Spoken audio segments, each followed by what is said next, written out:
নমস্কার বন্ধুরা, সুজনিস কিচেনের আর একটি নতুন পর্বে তোমাদের সকলকে জানাই অনেক অনেক স্বাগত। আজ বানিয়ে দেখাবো একদম অনুষ্ঠান বাড়ির মতো ঝরঝরে ফ্রাইড রাইসের রেসিপি। ভীষণই টেস্টি হয় আর ভীষণই কম সময়ে বানিয়ে দেখাবো তোমাদের। আর দেখতে পাচ্ছ কতটা সুন্দর ঝরঝরে হয়েছে, দেখো দেখতে কতটা সুন্দর লাগছে আর বানানো ভীষণই সহজ। তাহলে চলুন দেখে নেওয়া যাক রেসিপিটি। তো ফ্রাইড রাইস বানানোর জন্য একটা পাত্রের মধ্যে দিয়ে দিচ্ছি 2 গ্লাস পরিমাণে বাসমতি চাল। তো এই চালটাকে ভালো করে এবার জল দিয়ে ধুয়ে নেবো 2 থেকে 3 বার। তো দেখো 2 থেকে 3 বার ভালো করে জল পাল্টে এটাকে একদম পরিষ্কার হয়ে করে ধুয়ে নেবো। তো দেখো 2 থেকে 3 বার ভালো করে জল পাল্টে ধুয়ে নিয়েছি। আর দেখো জলটা একদম পরিষ্কার হয়ে গেছে। এই জলে 1 ঘন্টা মতো চালটা ভিজিয়ে রাখবো। আর এখানে দেখি সবজি নিয়েছি, বিনস, মটরশুঁটি, ক্যাপসিকাম আর গাজর নিয়েছি। এই সবজিগুলো এবার একটু সরু করে কেটে নেবো। দেখো এরকম লম্বা লম্বা করে সবজিগুলো কেটে নিয়েছি। তো ফ্রাইড রাইসের জন্য এরকম লম্বা লম্বা করে সবজিগুলো কেটে নিতে হবে, এতে দেখতে এবং খেতে দুটো ভালো লাগবে। তো এই সবজিগুলোকে একটা সাইডে রেখে দিচ্ছি। আর দেখো 1 ঘন্টা পর চালটা কিন্তু খুব সুন্দরভাবে ভিজে গেছে। প্রথমে ভাতটা বানিয়ে নেবো, সেজন্য একটা হাঁড়ির মধ্যে বেশ কিছু জল নিয়েছি। এর মধ্যে দিয়ে দিচ্ছি কয়েকটা তেজপাতা, অল্প একটু গোটা গরম মশলা দিচ্ছি, আর দিচ্ছি 1.5 চামচ লবণ, আর দিয়ে দেবো 1 চা চামচ সাদা তেল। এই সব কিছু ভালো করে একটু মিশিয়ে নিচ্ছি। আর এটা অপেক্ষা করতে হবে যতক্ষণ জলটা ফুটে উঠছে। তো জলটা ফুটতে শুরু করেছে, চালগুলো দিয়ে দিচ্ছি।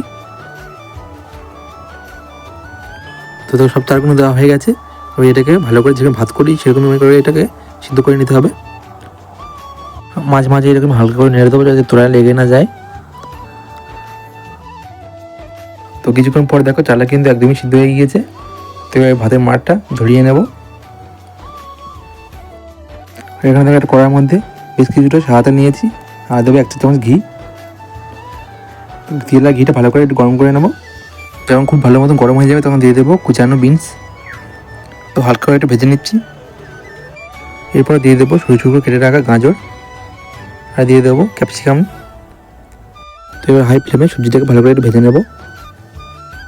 তো এবার এর মধ্যে দিয়ে দিচ্ছি কয়েকটা চেরা কাঁচা লঙ্কা। তো আবার ভালো করে একটু ভেজে নিচ্ছি। তারপর দিয়ে দিচ্ছি এর মধ্যে 1 চা চামচ লবণ।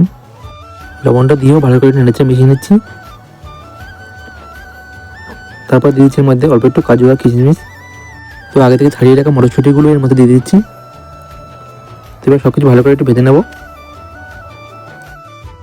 এরপর দিয়ে দিচ্ছি 2 চা চামচ চিনি। যেহেতু ফ্রাইড রাইস একটু মিষ্টি মিষ্টি হয় সেজন্য চিনিটা একটু বেশি লাগবে। তোমরা যারা মিষ্টি কম খাও তারা চিনির পরিমাণটা একটু কমিয়ে দিতে পারো, কোনো অসুবিধা নেই। তো দেখো সবজিগুলো সিদ্ধ হয়ে গিয়েছে। তো এর থেকে বেশি ভাজার একদমই দরকার নেই। এবার আগে থেকে বানিয়ে রাখা ভাতগুলো এর উপর থেকে দিয়ে দিচ্ছি। তো পুরোটা ভাত দিয়ে দিয়েছি। এবার উপর থেকে অল্প একটু গরম মশলা করে ছড়িয়ে দিচ্ছি। তো এবার ভালো করে মিশিয়ে নেবো সব কিছু। তোলায় থেকে এভাবে হালকা করে মিশিয়ে নিতে হবে। খুব বেশি জোরে জোরে কিন্তু মেশাতে যাবেন না, তাহলে কিন্তু ভাতগুলো সব ভেঙে যাবে। এভাবে হালকা হাতে মিশিয়ে নেবেন, এতে খুব সুন্দর লম্বা লম্বা থাকবে ভাতগুলো। তো দেখো ভালো করে মিশিয়ে নিয়েছি আর গ্যাসের ফ্লেমটা অফ করে দিয়েছি। খুব বেশিক্ষণ ধরে সময় ধরে ভাজার দরকার না, কিন্তু ভাতগুলো শক্ত হয়ে যাবে। দেখো ফ্রাইড রাইসটা কতটা সুন্দর ঝরঝরে হয়েছে।